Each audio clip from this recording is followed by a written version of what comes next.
Hi, this is Miss Cindy from the Crown Point Community Library, and today I'm going to be bringing the library into your home with a sweet snack idea. So today we're going to be making edible cookie dough, and edible cookie dough is just cookie dough that doesn't have eggs in it, so which makes it safe to be able to eat. So typically when you have cookie dough, there's eggs that are included, and those eggs need to be baked in order to make it safe for you to eat. So what we're going to be doing today is we're going to be making an eggless variety of cookie dough that is safe to eat without baking. This recipe is, because it doesn't have the eggs, is not a cookie dough that you're going to be able to bake.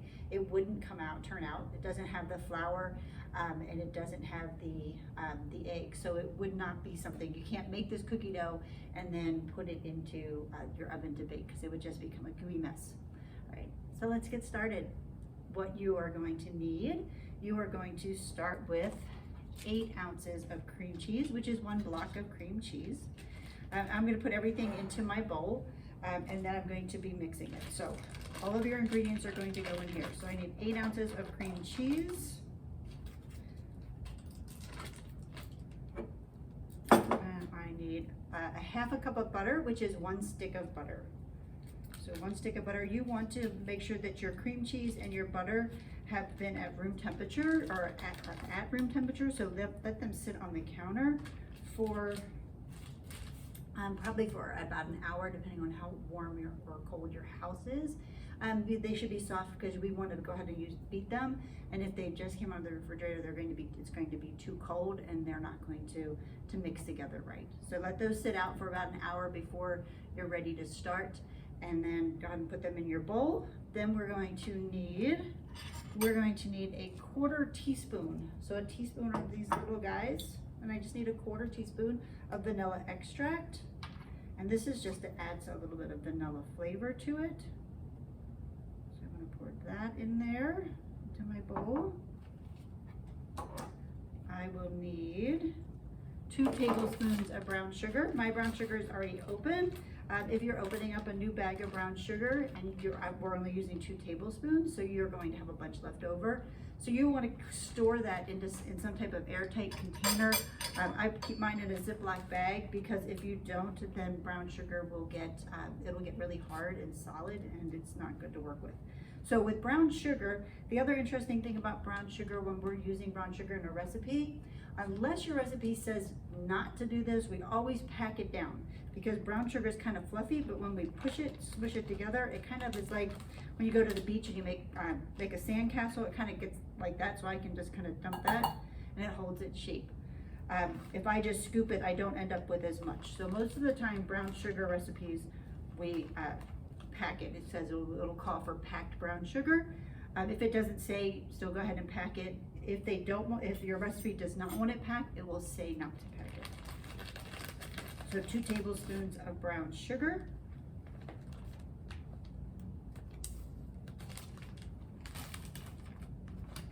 Three-quarters of a cup of powdered sugar. All right, and powdered sugar is, it's also called confectioner's sugar. It's used a lot in frostings. It is lighter, it is much more fluffy than regular granulated sugar. It doesn't have that granularness to it. And we need 3/4 of a cup. I'm using a 1/4 cup measuring cup, so I'm going to do 3 of those. So 1, 2, and with this, you do not want to pack it. You notice I just kind of shake it off to try to shake off what's on the top. You can even, if you have a knife handy or a spatula, you can scrape it across the top to make it smooth before you put it into your bowl. With this recipe, it's not really going to make a huge difference. If I have a little bit of extra sugar or a little bit less sugar, it's not going to affect the overall taste. So with some recipes, you need to be very specific, and for whatever it calls for, you need to make sure that you level it off and you use just that amount. In this, it's not going to make any difference.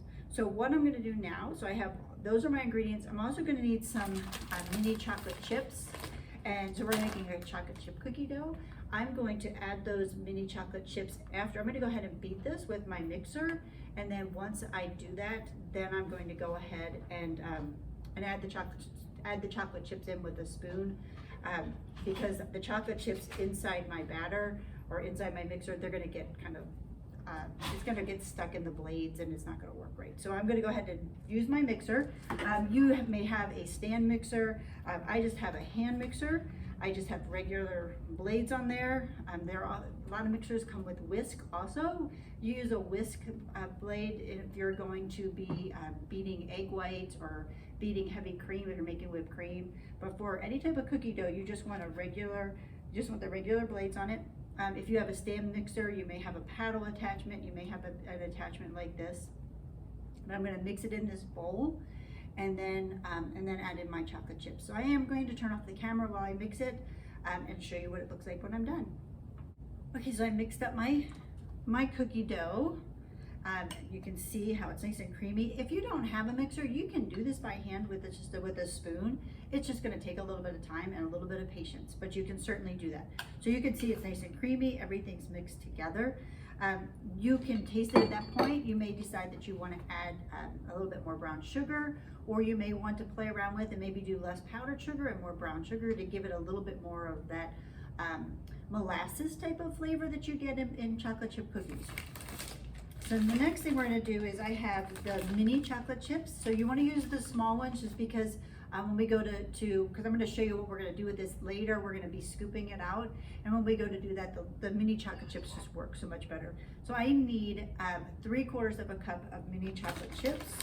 So again, I'm using my 1/4 cup measuring cup, and I'm going to use 3 of these. You want to have, I bought the bigger bag of mini chocolate chips because we're actually going to roll our cookie dough ball into that. So we're gonna I'm gonna make this into a, I don't know if you've ever had a cheese ball or seen a cheese ball, but cheese balls it's where they take cheese and softened cheese and they put it, they usually coat it with like some type of nuts or pecans or chopped nuts and then some shredded cheese, and it's put onto a platter and then you use it as a dip to spread onto crackers.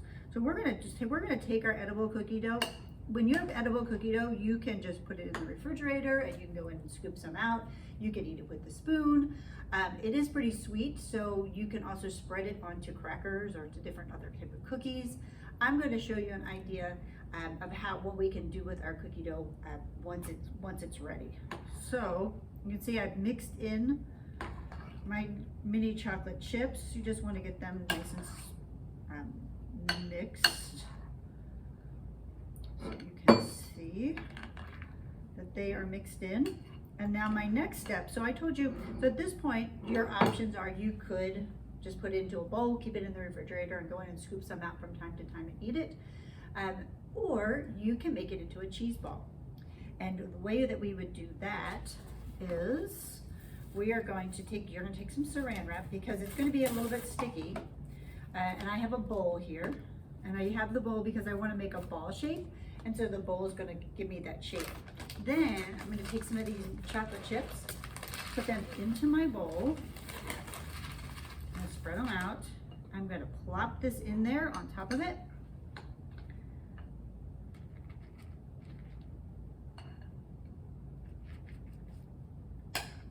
And basically what I'm going to do is I'm going to form this into a ball, but I'm going to have those chocolate chips all around the outside edges. All right, and because this is edible, this is one like your beaters, and then this spoon, you can make one if you have a younger sibling or a parent that has a sweet tooth, you could just take them and let them lick that spoon and make their day. All right, so I have this in the bowl. I'm going to go ahead and sprinkle some more of these on top. And basically what I want to do is I want to try to form it into a ball shape. I'm going to go ahead and use a little bit more saran wrap. And this is going to kind of be a process, okay? I'm using the saran wrap because it's going to be sticky and it's going to stick to my fingers, and I don't want it to do that. I want the chocolate chips to stick to it. And I actually have 2 bowls here, so I can even take it from one bowl, put it into the other. You could probably even do this in a Ziploc bag. would probably work well too. So you can see how I'm just going to try to form this using the saran wrap and the chocolate chips. And it is a process, so you're just going to keep working with it. I would kind of keep going back and forth, maybe using some more saran wrap. You notice I've been spilling chocolate chips all over the place, so it is a little bit messy, so you want to have a workspace where it doesn't matter if you spill some things. But what I'm going to need to do is I'm going to, once I get this all formed, I'm going to need to go ahead and refrigerate it for a little bit because it's super soft right now. It's really actually too soft, or softer than I would want to be able to spread it. So I'm going to go ahead and get this finished up. Get it refrigerated, get it chilled for a little bit. I'm going to refrigerate it for probably about 30 minutes just to get it partially chilled. And then I'm going to come back and I'm going to show you how we're going to put it together on a board that's going to totally impress your friends. Okay, so I'm back. I let my cheese ball or my edible cookie dough sit in the refrigerator for, it was about 30-45 minutes, just to let it get firm enough so that it would hold its shape and it wouldn't be too gooey. So you can see, I put it onto this platter. I just went ahead and put a piece of like a doily down just to add some color to it, but also just because of the shape that I was going to be doing and the container that I was going to be doing, I thought it would look a little bit nicer. So what I want to do now, I want to tell you about, if you haven't heard of it, it's called charcuterie. And charcuterie is a French term and is really super popular right now. And you see it often with meats and cheeses. And it's an art form. It's like basically taking food, taking your meats and cheeses and arranging them into an artistic presentation so that you have a lot of different varieties, but it looks beautiful. So we are going to make a dessert charcuterie, and we're going to have our edible cheese ball right here. Our edible cookie dough is going to be our centerpiece for our charcuterie. So this is what we want to be eye-catching and what we want people to see.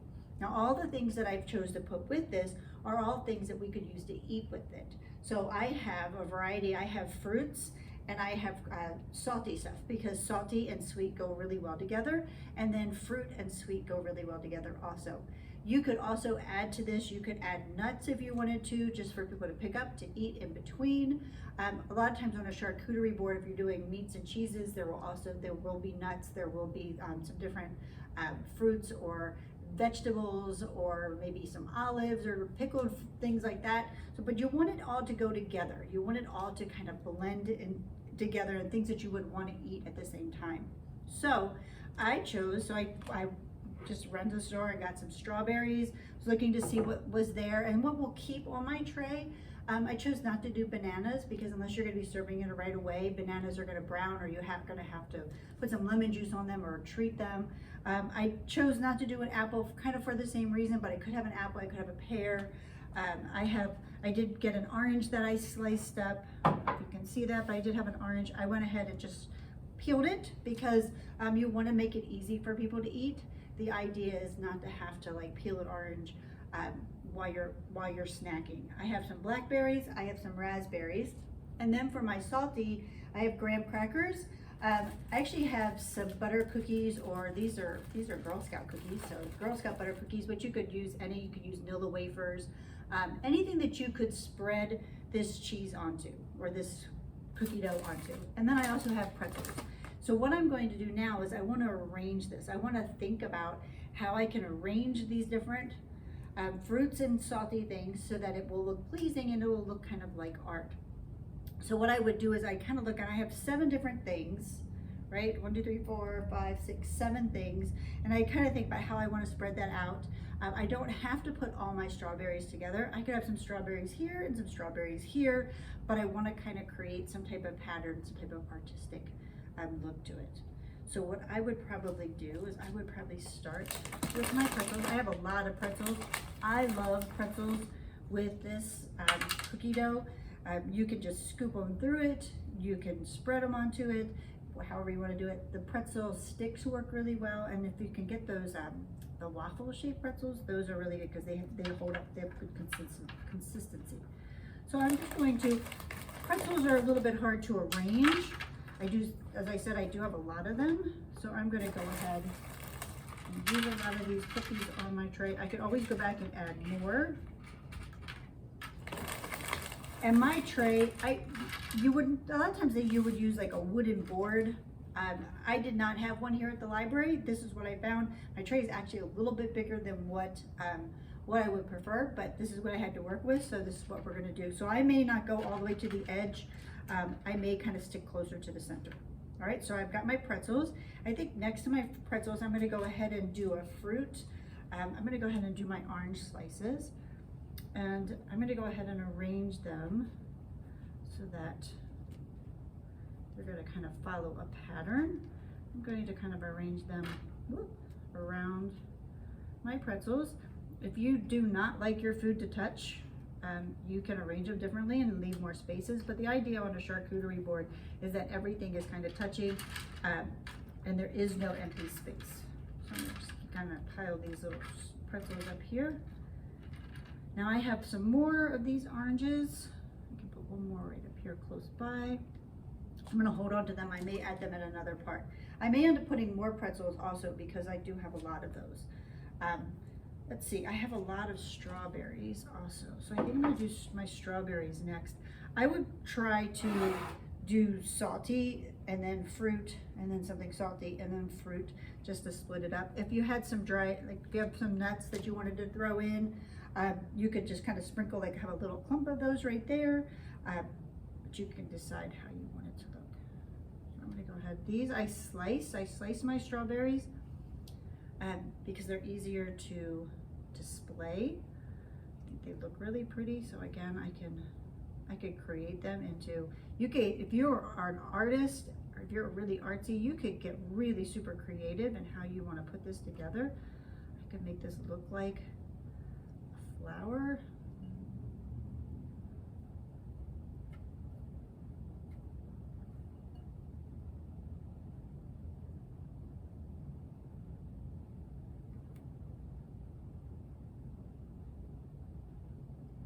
So you can see how I'm kind of playing with it.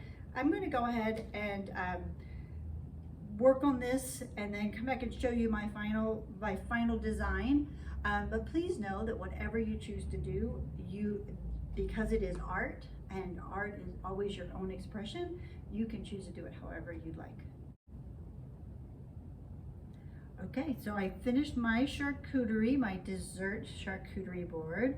I will take a close-up picture so that you can see it, but you'll notice that I just kind of really tried to spread things out. I tried to think about different directions that my food was going, like some of the cookies are stacked up tall, some are spanned out.